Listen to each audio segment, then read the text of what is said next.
성부와 성자와 성령의 이름으로 말씀드립니다. 한 주간 동안 안녕하셨는지요? 지난 주간부터 날씨가 매우 쌀쌀해졌습니다. 그래서인지 출래 불사춘이라는 말이 생각나는 요즘입니다. 이 말은 봄이 와도 봄이 아니다 라는 의미를 지니고 있습니다. 입춘이 지나 날씨가 풀리는 것처럼 보이지만 실제로 봄이 오기 위해서는 여러 차례의 퇴행이 필요함을 알 수 있습니다. 결국 우리는 몇 번의 꽃샘추위 끝에 봄다운 봄을 맞이하게 됩니다. 또한 오미크론이 급속하게 퍼져나가는 추세입니다. 아무쪼록 여러분 모두 추위와 코로나로부터 건강을 지키는 한 주간이 되기를 주님의 이름으로 기원합니다.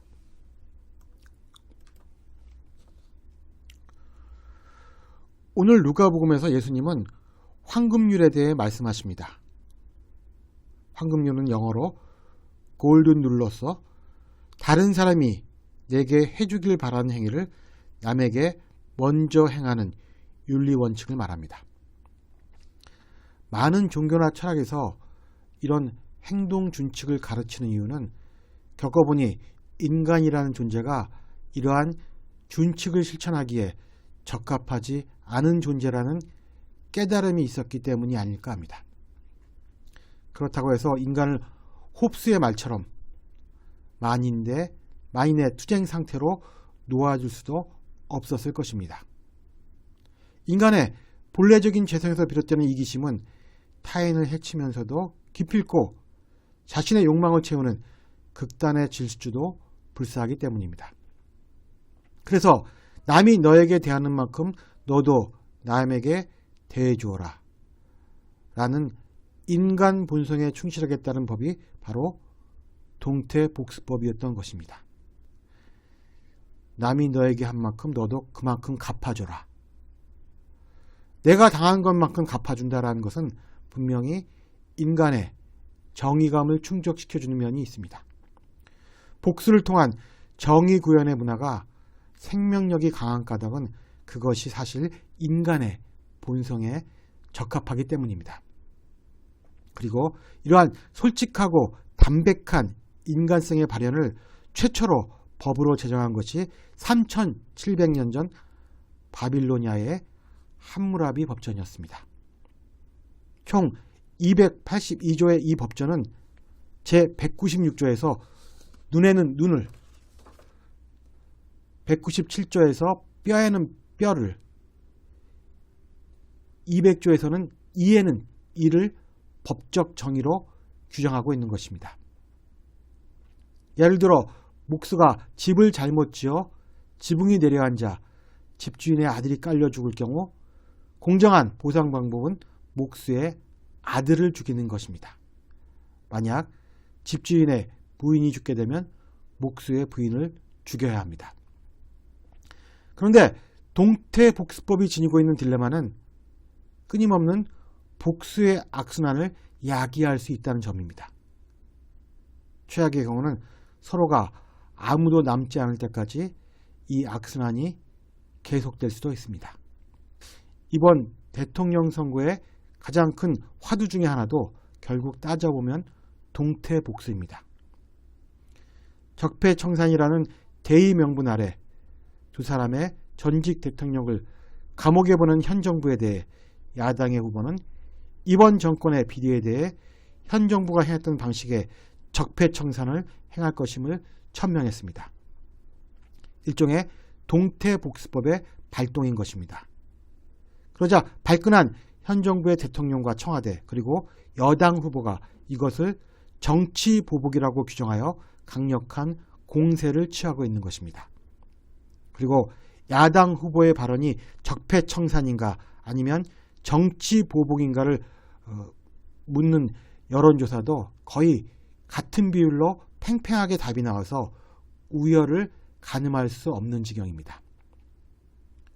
우리는 선거와 같은 첨예한 정치 행위 속에서 동태복수법이 그 어떤 상황보다도 잘 드러남을 알 수 있습니다.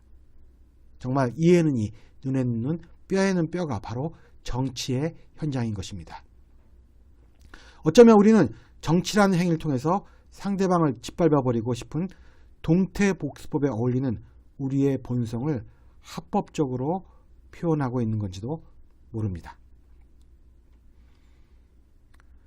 그러나 역사적으로 이러한 동태복수법과 가장 극적인 단절을 선언한 존재가 바로 예수님이고, 그 선언은 오늘 누가복음에서 정점을 이루고 있습니다. 예수님은 우리 인간이 자기를 사랑한 사람만 사랑하고 자기에게 잘해주는 사람에게만 잘해주며 되받을 가망이 있는 사람에게만 구워주는 존재라고 말씀하십니다. 즉, 좋은 일이건 나쁜 일이건 받은 만큼 갚아주는 동태복수법적인 존재라고 말씀하십니다. 그리고 이러한 동태복수법적인 테두리를 벗어나지 못하는 우리를 죄인이라고 규정하십니다. 예수님은 우리가 이러한 한계를 넘어서야 한다고 말씀하십니다.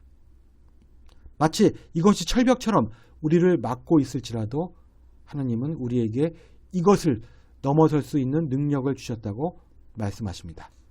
그래서 예수님은 원수를 사랑하고 너희를 미워하는 사람을 잘 대해주고 저주하는 사람을 축복해주고 학대하는 사람을 위해 기도해주고 누가 뺨을 치거든 다른 뺨마저 내어주고 겉옷을 빼앗거든 속옷까지 주고 달라는 사람에게는 주고 빼앗는 사람들에게 되받으려 하지 말라고 하십니다.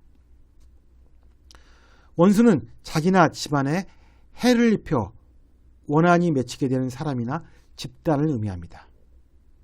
사랑한다는 것은 타인을 아끼고 소중하게 여기는 마음을 의미합니다. 그렇다면 우리는 어떤 방법을 통해 예수님의 이러한 명령을 실행할 수 있을까요?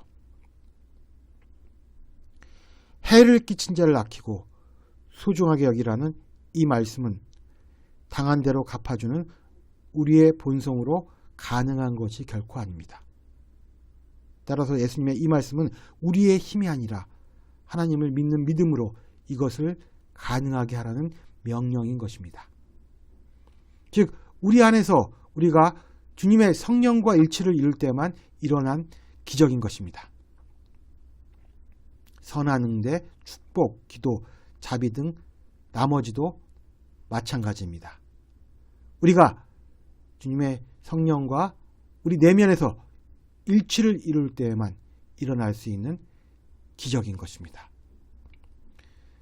우리 타인에 대한 사랑 근거 역시 이처럼 믿음에서 출발함을 알 수 있습니다. 우리가 나중에 받을 상을 바라면서 원수를 사랑하고 남에게 좋은 일을 하고 되받을 생각 없이 구워줄 수 없습니다. 그것은 자칫하면 희미한 미래를 위해 현재를 희생시키는 절망이 될 수도 있기 때문입니다. 그래서 예수님은 지금 그렇게 하다 보면 지금 그것이 가능하다면 종국적으로 큰 상을 받고 높으신 분의 자녀가 될 수 있다고 말씀하십니다. 미래가 아니라 지금 가능해야 한다고 말씀하시는 것입니다.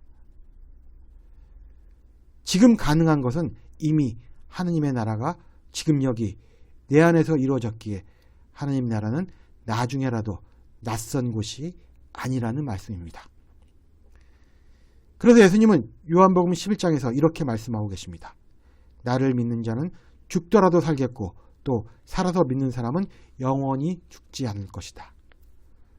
또한 예수님은 우리가 남의 비판을 받지 않으려면 남을 비판하지 않으면 되고